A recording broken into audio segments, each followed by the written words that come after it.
and I am primarily, I guess you would call, a nature landscape photographer. I'm still kind of old school because I carry around 3 cameras with me. Yes, there's a digital with me at all times now, but I also have 2 film cameras, which I always carry around with me because I like the different tonal qualities that black and white film, or even sometimes color film, will give me. So with that, I'll kind of show you. This is my 35mm Nikon, which I carry with me. This is my big favorite one because this is an old 6x7 Pentax, which is dated from about 1975. It's all steel and it's all manual. So for those of you that enjoy photography, this kind of keeps me grounded as to knowing what your aperture and what your shutter speed needs to be. How many of you own cameras and get out and do some shooting? Okay. What type of cameras do you have? Are you old school film, or are you digital now? Yeah? Film? Good for you. Like to hear that. So, and then here's my digital, which is getting on the old side now, and definitely needs to be replaced sometime soon, but in the meantime it still does the work for me. So anyways, a lot of things have changed in the photography world over the even the past 10 years. I mean, I was very reluctant to change into digital, and friends kept bugging me about it. You know, this is the way to go, this is what you need to do, and I just kept saying no, no, no. And then I did pick up the digital, and a friend of mine starts working on one of my images in the computer, and I said, well, what are you doing? And he says, I'm sharpening it. I'm saying, sharpening? What do you mean? He says, you have to sharpen the image, you know. And I'm saying, you don't need to do that with film. So the argument continued, and still does to this day. And I will always have film cameras, so long as film is still developed. And even Kodak, who has had their financial problems, I still can get Kodak film. So I'm glad to hear that, and I hope that it continues that way. I know I'm kind of in the way here. A lot of my black and whites that you'll see up here have kind of a unique tonal quality, you might say. The clouds kind of popping a lot, the blue sky very dark and stark, and also your vegetation very white. Did anybody ever hear of infrared film before, or infrared photography of any kind? Have you ever heard of it? Yeah? Did you ever get a chance to use it? Once. Yeah, film or? Film. Yeah? Yeah, Kodak was the best at it. You know, they had the best, and unfortunately they don't make it anymore. I was smart enough when I heard that they were discontinuing it. I grabbed the last 30 rolls I could find, and I put them in my freezer, and I've got about 15 left. I don't use it that much anymore, and I'm kind of committed to black and white, but I definitely want to start pulling out the infrared a little bit more, just because of the difference in the image and what it does. A very surreal effect. Do you know what infrared means? Does anybody know what it means? Or has anybody watched any of the Cosmos series that's been on Fox Television on Sunday nights, or on National Geographic, I believe, on Mondays? They were talking about the different spectrums of light this last Sunday. And they mentioned infrared, and infrared is hidden light. Exactly what it is. It's light that you do not see, and that's exactly, you know, if you were to look at that scene outside on any given day, you would never see that. And what it is, it's hidden to a degree, but the sun is bouncing off of the vegetation, the leaves, the leafy structure, and it's hitting the chlorophyll, and it's creating that very surreal effect. So I knew that when I started using it, when I first started photographing here in Florida, I thought it was this state was an infrared dream, just because it's very heat and light sensitive. Did you have any luck with it? Or yes, no, not really? Yeah, unfortunately, some of the 35 millimeter cameras that were out there, they didn't tell you, they have an infrared sensor in there, which means you can put infrared film in there and you can shoot it and it'll all come out black. And you've just wasted $15 on a roll of film and your time, which is even more important. So I don't really like to talk a lot about myself, but I always like to open it up to people in the audience to see what they like to do with photography, and also if they have any questions about anything that they're doing, and if they're not having the kind of results they want, or something of that nature, or if they just want to express what they're doing and if they're successful with it. So I don't know if there's any questions out here right now. I know, I'm looking right at you, No, I'm not the photographer, right? Well, how do you get your composition? What do you do? What am I looking for? I wanted to fill the whole frame. I was talking with some people out there that there's really two kinds of photographers out there. There's the technical end people, and then there's the compositional. And I always considered myself a compositional photographer. Yes, you have to know the technical end of it too, how the relationship of the aperture with the shutter speed.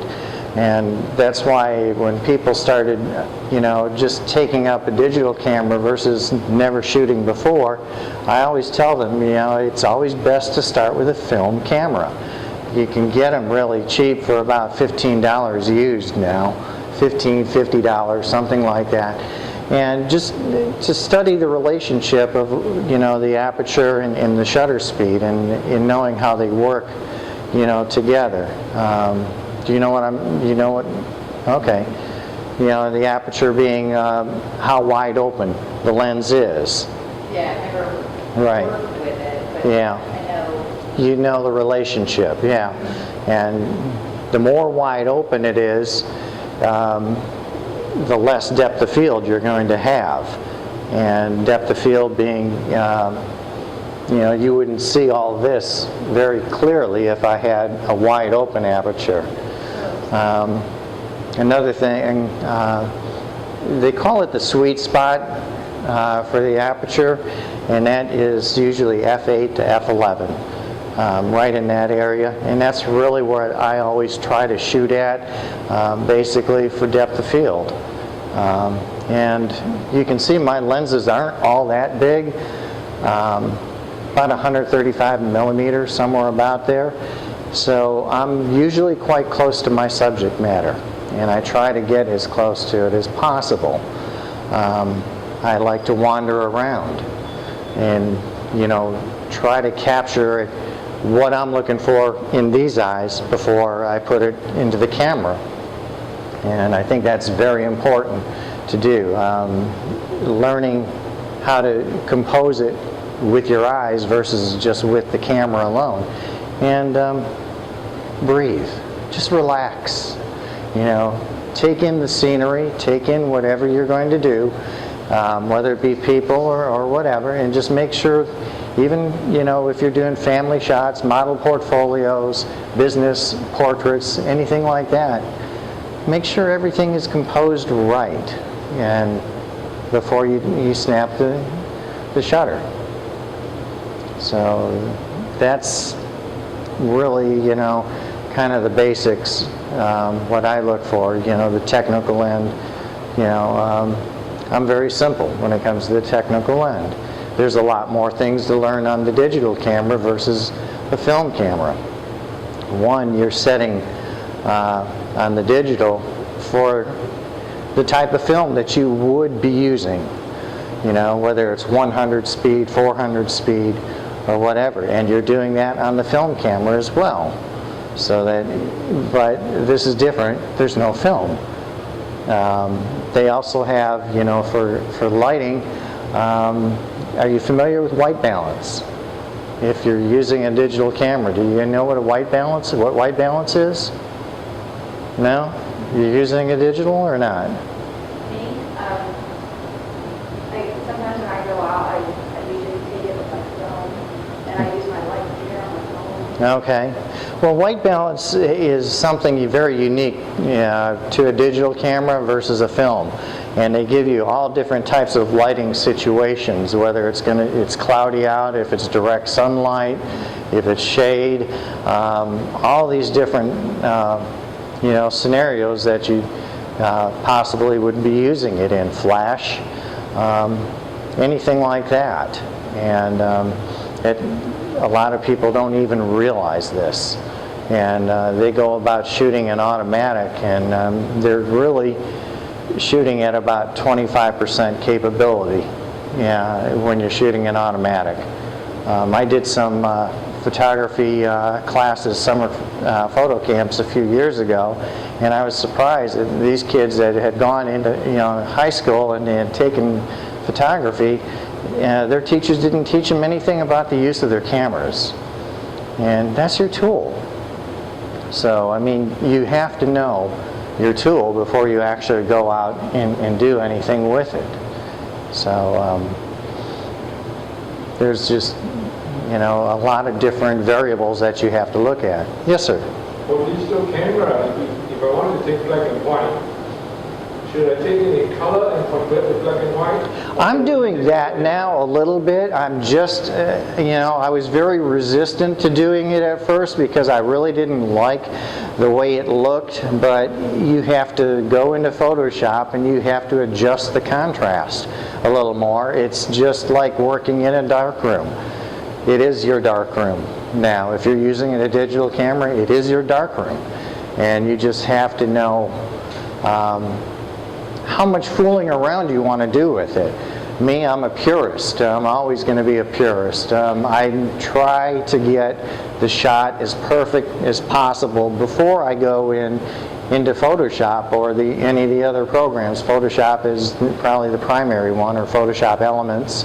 Lightroom is out there as well now. I haven't tried that.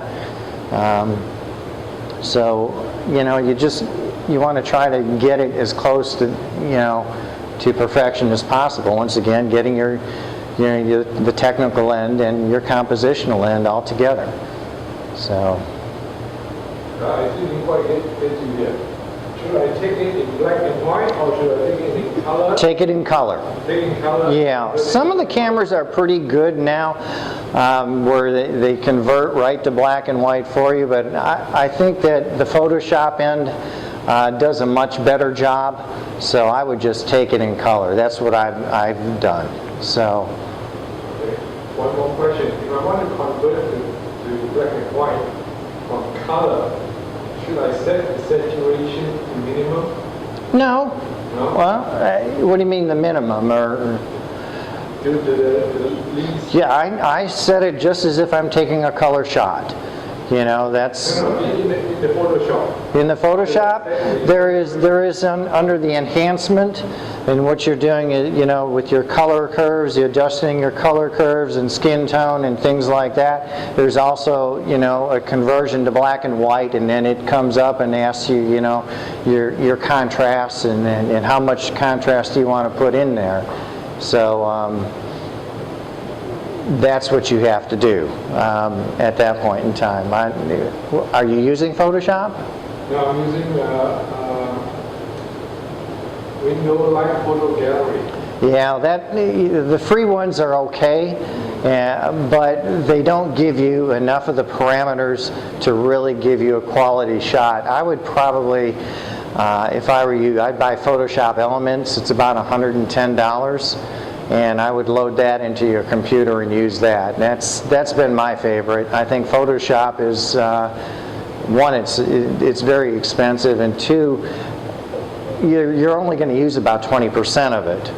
So the elements part, you're going to use a lot more of it. You can use that. I don't know what Lightroom is like. You might want to take a course to see which one you like better. I know a lot of people that have used Photoshop Elements are using Lightroom now. Adobe's kind of got the market, when it comes to digital darkroom. Yes? I would like to ask, how do you choose your subjects, and why do you choose to photograph the landscape? Why? I came here to Florida a little over 17 years ago, in South Florida, primarily, about 100 miles north of Miami. And when I got here, we were in a very much building craze mood. And it seemed like every time you stopped somewhere, even at a traffic light, and you'd look around and you'd say, something's wrong here. And you'd realize all the trees were gone, and they would just scrape the area clean. They were going to either put condos up or new homes or something like that. And it's really a shame, that has happened. I'm actually in the middle of doing a book right now with the help of a writer and probably a few writers, and I'm calling it Vanishing Florida. And for that reason, and it's not just the landscape that we're losing, but if you live here in the Panhandle, it's a way of life. And the shot there, from the East Point Oyster Fleet, I mean, that's a very hard life.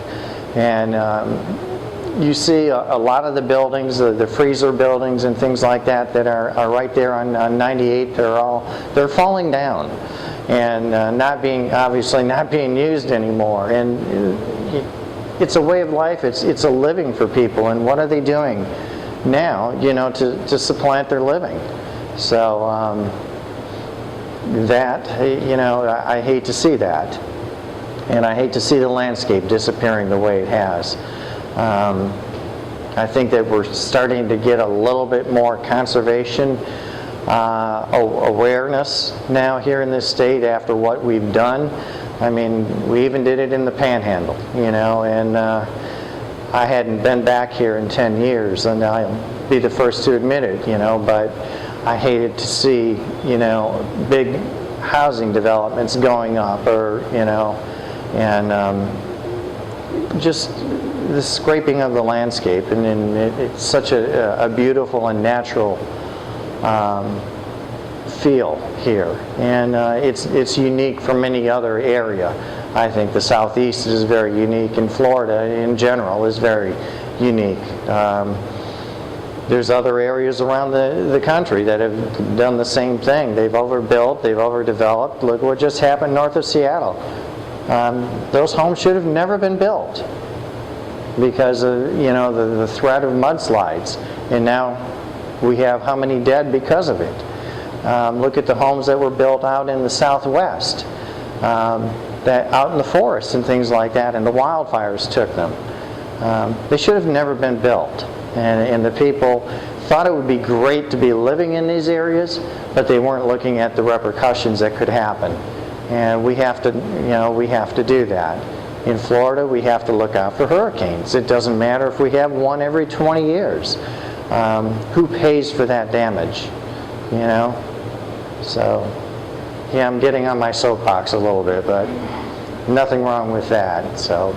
Did you say where you moved from? I have actually lived in 5 states. I'm from Detroit. How do you get to You'd be surprised. Yeah, a lot of them are, and some of them you have to wade in a little bit of water at times, but... Do you find places ahead of time that you say, like, oh, that must be an amazing place to photograph, I'm going to... Yeah, and you go. Yeah, that's all there is to it. You go, and you put up with the elements a little bit.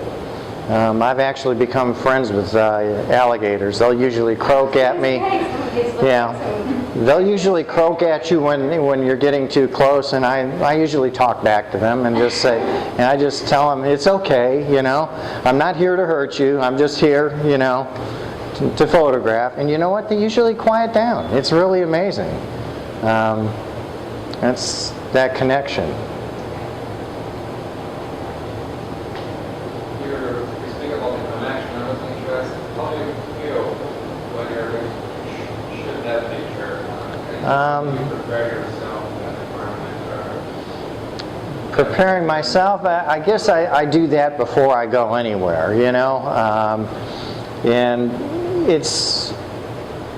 I guess it's really hard to explain how you mentally prepare for it, but sometimes you go to a place and either you don't have your camera, God forbid, you know, or it's not the right lighting, and you know, well, I have to come back at such and such a time to do this. So that's a lot of it. Lost Hopes is an old cracker home that 10 years ago I was driving on 98. I had an exhibit in Panama City, and I saw that and whoa, stop. And I pulled off to the side with my cameras and got a few shots of it, and I did not notice it when I was out here a couple weeks ago dropping off my work. I'm hoping that it's still around, even in some kind of shape. But you know, it can be a spur of the moment thing too as well. Sometimes planning isn't always the best thing.